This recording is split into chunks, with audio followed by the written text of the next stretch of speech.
السلام علیکم ناظرین، باب علم ٹی وی کی جانب سے خوش آمدید۔ درود ابراہیم کی برکت کا ایک واقعہ۔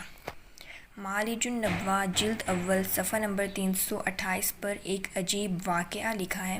شیخ ابو حفص عمر بن حسن سمرقندی روایت کرتے ہیں کہ میں نے حرم شریف میں ایک آدمی کو دیکھا، وہ کثرت سے نبی پاک صلی اللہ علیہ وسلم پر درود شریف پڑھتا رہتا ہے، خواہ وہ حرم میں ہو یا عرفات یا منی میں ہو۔ درود پاک کے بغیر اس کا کوئی اور شغل ہی نہیں۔ میں نے اس سے پوچھا کہ اے اللہ کے بندے، ہر جگہ کے لیے مختلف دعائیں اور مختلف معمولات ہوتے ہیں، لیکن میں تمہیں دیکھتا ہوں کہ نہ تم دعا مانگتے ہو اور نہ نفل ادا کرتے ہو، صرف حضور نبی کریم صلی اللہ علیہ وسلم پر درود پڑھتے رہتے ہو، اس کی کیا وجہ ہے؟ اس آدمی نے بتایا کہ میں حج کے ارادے سے ملک خراسان سے روانہ ہوا، میرا والد بھی میرے ساتھ تھا۔ جب ہم کوفہ پہنچے تو وہ بیمار ہو گئے، رفتہ رفتہ ان کی بیماری میں اضافہ ہوتا گیا، پھر انہوں نے وفات پائی۔ جب میرے والد وفات پا چکے تھے تو میں نے اپنی چادر سے ان کے چہرے کو ڈھانپ دیا، پھر میں کچھ دیر کے لیے وہاں سے غائب ہو گیا۔ پھر جب واپس آیا تو ان کے چہرے سے میں نے چادر ہٹائی، کس کو دیکھوں؟ میں کیا دیکھتا ہوں کہ ان کا چہرہ مسخ ہو گیا ہے اور گدھے کی مانند ہو گیا ہے۔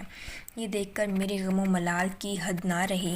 میں نے اپنے دل میں خیال کیا کہ میں اپنے والد کی شکل لوگوں کو کیسے دکھاؤں گا۔ میں اپنے والد کے پاس بیٹھ گیا، اس دوران مجھے نیند آ گئی۔ میں نے دیکھا کہ کوئی شخص میرے والد کے پاس آیا اور جہاں میرے والد کی میت پڑی تھی قریب آ کر بیٹھ گیا۔ اس نے میرے والد کے چہرے سے چادر ہٹائی، پھر چہرہ دیکھ کر چادر ڈال دی۔ اس شخص نے مجھ سے پوچھا کہ میں اس قدر غمزدہ کیوں ہوں؟ میں نے کہا کہ میں غمزدہ کیوں نہ ہوں، میرے والد کی شکل بگڑ گئی ہے۔ اس آدمی نے کہا کہ تمہیں خوشخبری ہو، اللہ نے تمہارے والد پر جو مصیبت آئی تھی اس کو دور کر دیا۔ پھر میں نے اس کے چہرے سے چادر ہٹائی تو ان کا چہرہ 14ویں کے چاند کی طرح چمک رہا تھا۔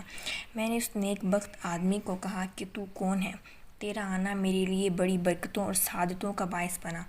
تو اس نیک بخت آدمی نے جواب دیا، میں محمد مصطفیٰ صلی اللہ علیہ وسلم ہوں۔ جب انہوں نے یہ فرمایا تو میری خوشی کی کوئی انتہا نہ رہی۔ میں نے ان کی چادر کو ایک کنارے سے پکڑا۔ میں نے کہا، میرے آقا رسول مکرم صلی اللہ علیہ وسلم، میں آپ کو اللہ کا واسطہ دے کر پوچھتا ہوں کہ یہ کیا قصہ ہے؟ تو حضور نبی کریم صلی اللہ علیہ وسلم نے فرمایا، تیرا باپ سود کھایا کرتا تھا۔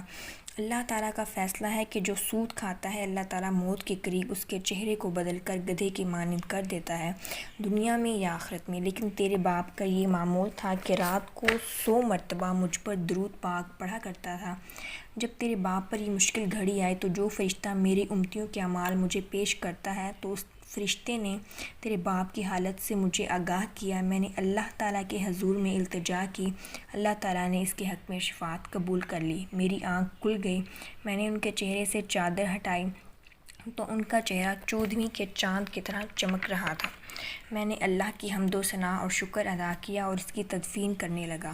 دفن کرنے کے بعد کچھ دیر اسی قبر پر بیٹھا رہا۔ اس وقت ایک ہاتف آیا، اس نے مجھے آواز دی۔ اس نے پوچھا، تم جانتے ہو کہ تیرے والد پر یہ عنایت کیوں اور کس طرح ہوئی؟ میں نے عرض کیا، مجھے کچھ علم نہیں۔ ہاتف نے بتایا کہ وہ اللہ کے پیارے رسول صلی اللہ علیہ وسلم پر درود شریف پڑھا کرتا تھا۔ میں نے اسی وقت قسم کھائی کہ آج کے بعد بارگاہ رسالت میں درود و سلام عرض کرتا رہوں گا، خواہ میں کس حال میں اور کس مقام پر ہی کیوں نہ ہوں۔ حضرت خواجہ سفیان ثوری رحمۃ اللہ نے جب اس شخص کا واقعہ سنا جو اپنے باپ کے ساتھ سفر کر رہا تھا اور بوجہ سود خوری اس کے باپ کا چہرہ تبدیل ہو گیا تھا اور درود پاک کی برکت سے سیدنا دو عالم کی تشریف آوری ہوئی اور دست رحمت پھیرنے سے چہرہ منور اور درست ہو گیا تھا، تو حضرت خواجہ سفیان ثوری رحمۃ اللہ نے اپنے شاگردوں کو حکم دیا کہ وہ واقعہ کتابوں میں لکھیں اور حضور پاک صلی اللہ علیہ وسلم کی امت کو سنائیں، تاکہ درود پاک کی برکت سے دنیا اور آخرت کے عذاب سے یہ لوگ نجات پا سکیں۔ اللہ پاک ہم سب کو نبی کریم صلی اللہ علیہ وسلم پر سچے دل سے درود پاک بھیجنے کی توفیق عطا فرمائے، آمین۔ مزید وظائف اور واقعات کے لیے باب علم چینل کو ضرور سبسکرائب کر دیجیے گا۔ ویڈیو پسند آئے تو لائک اور شیئر ضرور کیجیے گا۔ مجھے اپنی دعاؤں میں یاد رکھیے گا۔ مجھے دیجیے اجازت۔ اللہ حافظ۔